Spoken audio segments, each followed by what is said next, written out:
So All the Pretty Horses by Cormac and McCarthy is a story around mainly 3 main characters, 3 boys, and the main character is John Grady Cole, and the story takes place of his adventure after finding out that his mom plans on selling his ranch that he lives on.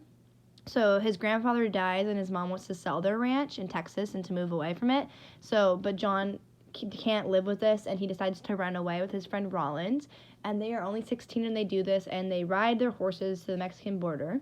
And they really enjoy this because they really like this cowboy lifestyle and moving across the country, like all the old stories that they are interested in.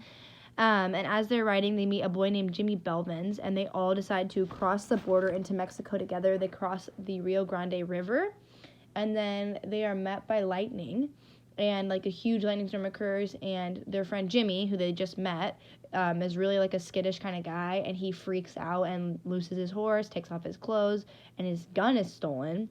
So his horse and gun were stolen.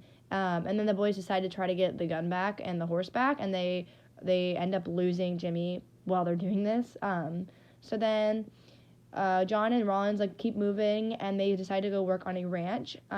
John proves himself as a really, really good cattleman, and he's praised and promoted by the landowner. And then he messes this all up by falling in love with the landowner's daughter named Alejandra. And when the landowner finds this out, both of the kids are sent to jail. And then when they get to jail, they find that Jimmy's already in jail and that he had killed someone. And so they are forced to give these false confessions, which Rawling ends up doing. And then Jimmy's executed for his crimes, and the other 2 remain in jail.